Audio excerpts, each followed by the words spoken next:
According to Professor Reiter, hysterical alarms have been encouraged by the reports of the United Nations Intergovernmental Panel on Climate Change, or IPCC.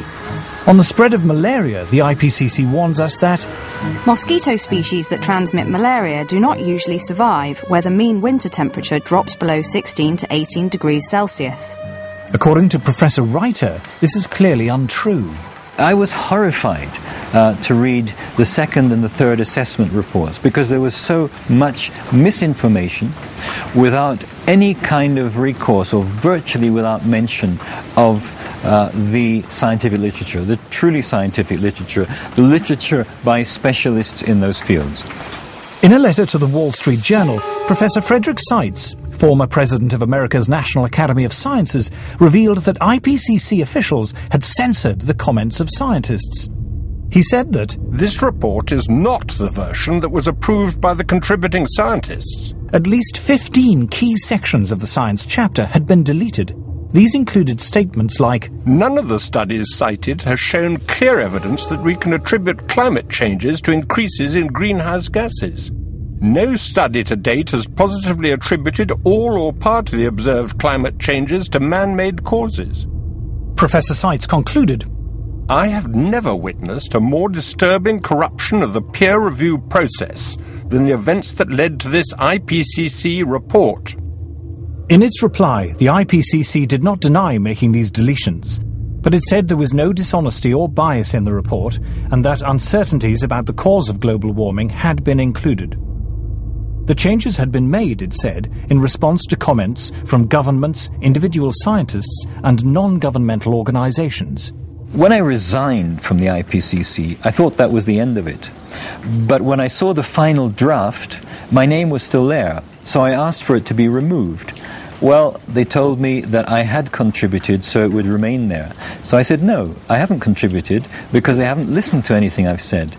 So in the end, it was quite a battle. But finally, I threatened legal action against them, and they removed my name. And I think this happens a great deal. Those people who are specialists but don't agree with the polemic and resign, and there have been a number that I know of, they are simply put on the author list and become part of this 2,500 of the world's top scientists.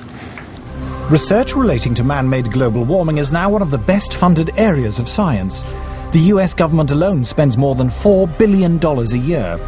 According to NASA climatologist Roy Spencer, scientists who speak out against man-made global warming have a lot to lose. It's generally harder to get research proposals funded because of the stands that we've taken publicly. And you'll find very few of us that are willing to take a public stand because it does cut into their research funding. It is a common prejudice that scientists who do not agree with the theory of man-made global warming must be being paid by private industry to tell lies. I get it all the time. You must be in the pay of the multinationals. Sadly, like most of the scientists you'll talk to, I haven't seen a penny from the multinationals. I'm always accused of being paid by the oil and gas companies. I've never received a nickel from the oil and gas companies. I joke about I wish they would pay me, then I could afford their product. Whenever anybody says that I'm in the pay of an oil company, I say my bank manager would wish. There is almost no private sector investment in climatology, and yet to be involved in any research project which involves an industry grant, no matter how small, can spell ruin to a scientist's reputation. Modern technology fueled by greenhouse gases. Patrick Michaels is Professor of Environmental Sciences at the University of Virginia. He was chair of the Committee on Applied Climatology at the American Meteorological Society, president of the American Association of State Climatologists, the author of 3 books on meteorology, and an author and reviewer on the UN's Intergovernmental Panel on Climate Change. But when he conducted research which was part funded by the coal industry, he found himself among those under attack from climate campaigners. British-based corporations are some of the worst climate criminals on the planet. Shell is based in the UK, right here in London. We have the right and the duty to take it back into public ownership, dismantle it, break it up, and send its managers to rehabilitation training. But reasoned debate is not the only casualty in the global warming alarm. As international public policy bears down on industrial emissions of carbon dioxide, the developing world is coming under intense pressure not to develop.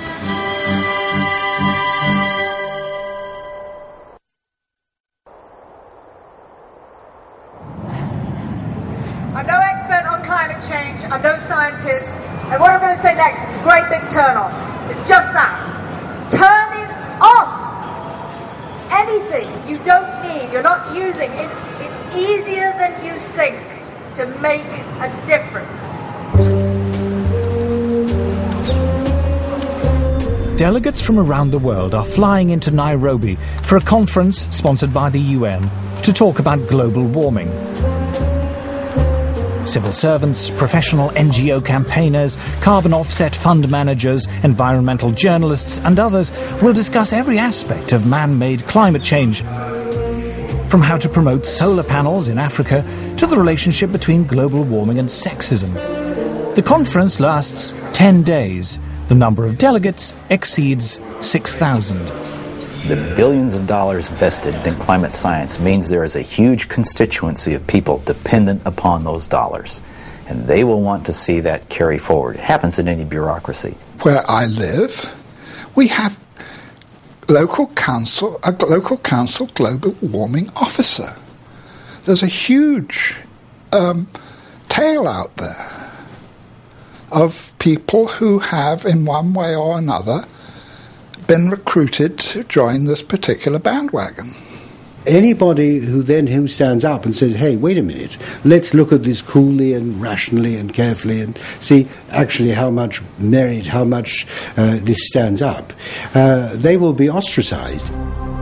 Scientists, accustomed to the relative civility and obscurity of academic life, suddenly find themselves publicly attacked if they dare to challenge the theory of man-made global warming. Vilified by campaign groups and even within their own universities. It's the old English saying, if you stand up in the coconut shy, they're going to throw at you. So I understand that there's going to be some of that, but it gets pretty difficult and pretty nasty and very personal. And there have been, death threats and all sorts of things. And so I'm not doing it for my health. These days, if you are skeptical about the litany around climate change, you're suddenly like as if you're a Holocaust denier. The environmental movement, really, it is a political activist movement. And they have become hugely influential at a global level. And every politician is aware of that today. Whether you're on the left, in the middle, or the right, you have to pay homage to the environment. In the past month, the global warming campaign has won a great victory. The United States government, once a bastion of resistance, has succumbed. George Bush is now an ally. Western governments have now embraced the need for international agreements to restrain industrial production in the developed and developing world. But at what cost? Paul Driesen is a former environmental campaigner. My big concern with global warming is that the policies being pushed to supposedly prevent global warming are having a disastrous effect on the world's poorest people.